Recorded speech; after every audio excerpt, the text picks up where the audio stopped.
नमस्कार दोस्तों, स्वागत है आपके अपने YouTube channel Aryan maths education पर।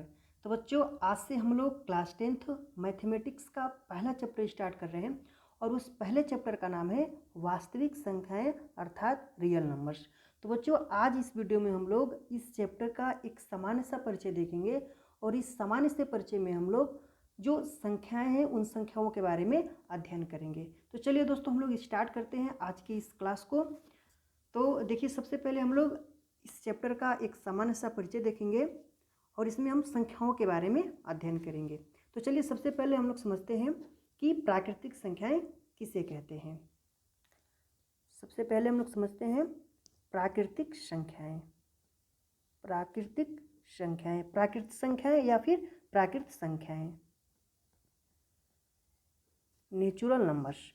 देखिए, इसकी एक परिभाषा होती है कि जो गिनती की संख्याएं होती हैं उसको हम लोग प्राकृतिक संख्याएं कहते हैं, अर्थात जो गिनने वाली संख्याएं होती हैं उसको हम लोग प्राकृत संख्याएं कहते हैं। जैसे 1 2 3 4 5 6 7 8 9 10, यानी कि जहाँ तक गिनती हो सके, अनंत तक। ठीक है, तो प्राकृतिक संख्याएं क्या होती है? जो गिनने वाली संख्याएं होती हैं उसको हम लोग प्राकृतिक संख्याएं कहते हैं। ठीक है, अब हम लोगों को दूसरी संख्याएं समझना है कि पूर्ण संख्याएं किसे कहते हैं।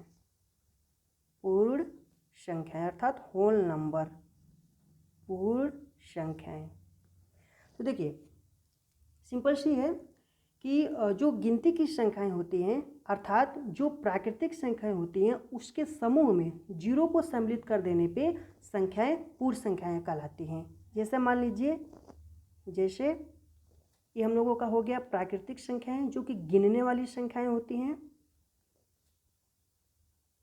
और इसके समूह में जीरो को सम्मिलित कर देने पे संख्याएं पूर्ण संख्याएं कहलाती हैं। ठीक है, तो प्राकृतिक संख्याएं और पूर्ण संख्या में अंतर यह है कि जो प्राकृतिक संख्या है उसकी पहली संख्या 1 होता है और जो पूर्ण संख्या है उसकी पहली संख्या 0 होता है। ठीक है, अब हमें तीसरा नंबर पे समझना है पूर्णांक को। पूर्णांक क्या होता है?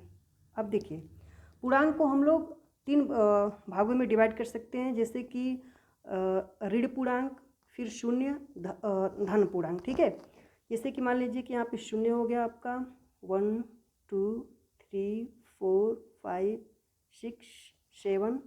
ठीक है, -1 -2 -3। ठीक है, तो यहाँ पे देखिए पूर्णांक क्या होता है? शून्य और धन पूर्णांक, ऋण पूर्णांक, यानी कि जो ऋणात्मक पूर्णांक होता है और जो धनात्मक पूर्णांक होता है और जो शून्य पूर्णांक होता है, इसके सम्मिलित रूप को हम लोग पूर्णांक कहते हैं। पूर्णांक का मतलब ये होता है कि पूर्ण अंक होता है इसमें। ठीक है, अब हमें समझना है परिमेय संख्याओं के बारे में। परिमेय संख्याएं,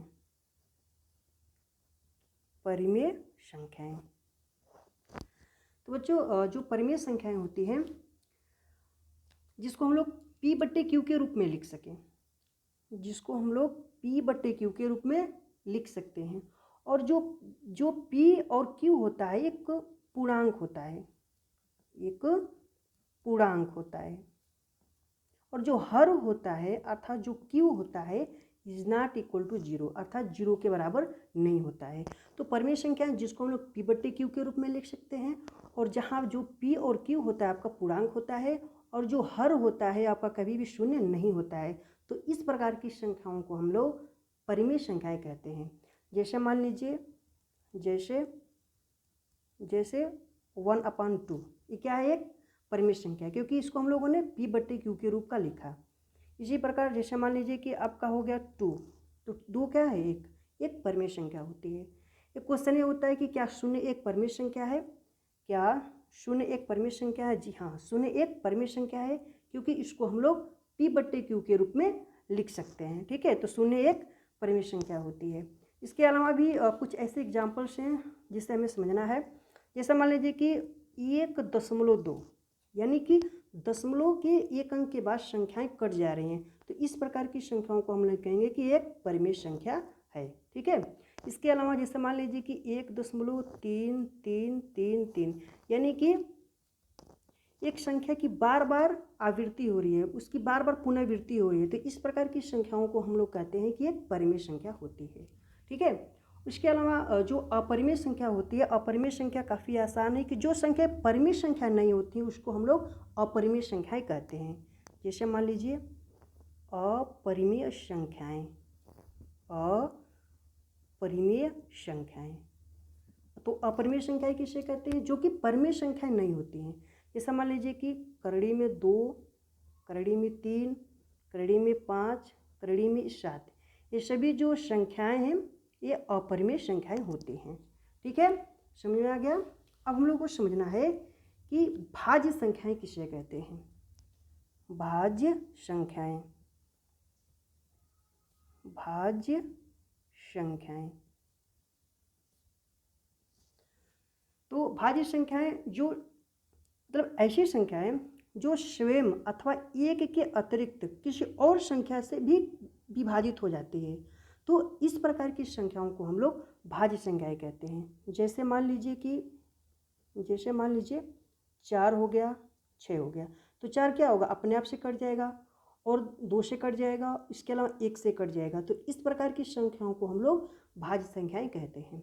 6 2 से कट जाएगा, फिर 3 से कट जाएगा आपका, इसके अलावा 6 अपने आप से कट जाएगा और 1 से भी कट जाएगा, तो इस प्रकार की संख्याओं को हम लोग भाज्य संख्याएं कहते हैं।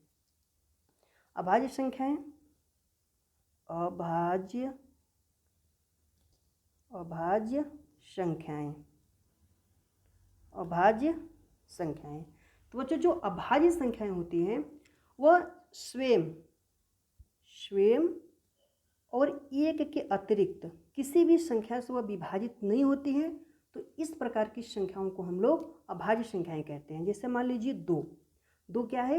एक अभाज्य संख्या होती है, और क्योंकि वह 2 अपने आप से कटेगा और 2 1 से कटेगा, इसके अलावा यह किसी भी संख्या से विभाजित नहीं होगा, तो इस प्रकार की संख्याओं को हम लोग अभाज्य संख्याएं कहते हैं। ठीक है, इसमें आपको नोट्स में लिखना है, नोट में सबसे छोटी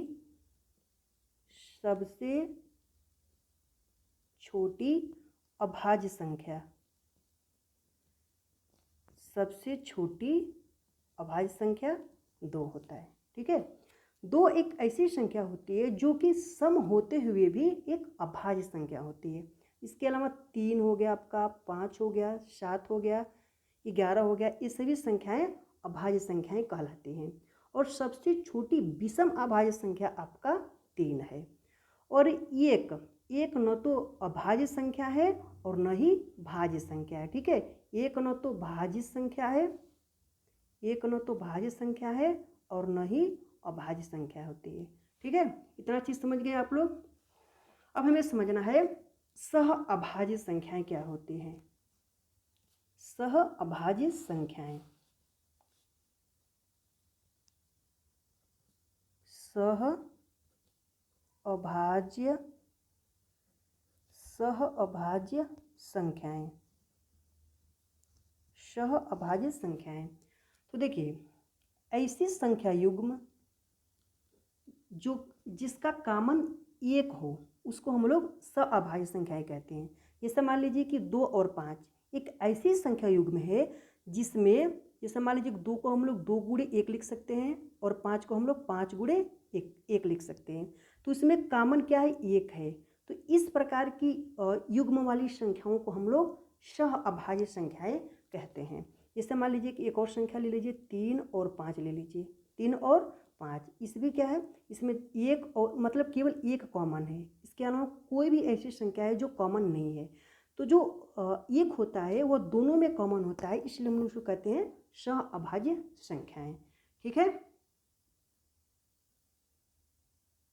ठीक है ना। तो इसके अलावा भी उदाहरण है, जैसे मान लीजिए कि थोड़ा और समझ लीजिए इस चीज़ को, सहअभाज्य संख्याओं को। जैसे मान लीजिए कि आपका 3 हो गया और आपका 7 हो गया, इसमें क्या है? 1 कॉमन है, तो इस प्रकार की संख्याओं को हम लोग सहअभाज्य संख्याएं कहते हैं। इसके अलावा 5 हो गया और आपका 2 हो गया। ठीक है, तो इस प्रकार की संख्याओं को हम लोग सहअभाज्य संख्याएं कहते हैं। ठीक है, समझ में आ गया। तो ये था हम लोगों का वास्तविक संख्याएं, जो कि हम लोगों ने कुछ इम्पोर्टेंट संख्याओं के बारे में अध्ययन किया। इसके अलावा एक सिंपल सी परिभाषा हम लोग वास्तविक संख्याओं को समझते हैं कि आखिर में वास्तविक संख्याओं को हम लोग किस प्रकार परिभाषित कर सकते हैं उसको। ठीक है, तो देखिए यहाँ पे वास्तविक संख्याएं, वास्तविक संख्याएं, वास्तविक संख्याएं। तो देखिए इसकी परिभाषा हो जाएगी कि परिमेय और अपरिमेय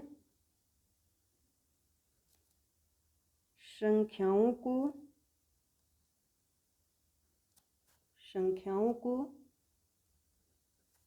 वास्तविक संख्या कहते हैं।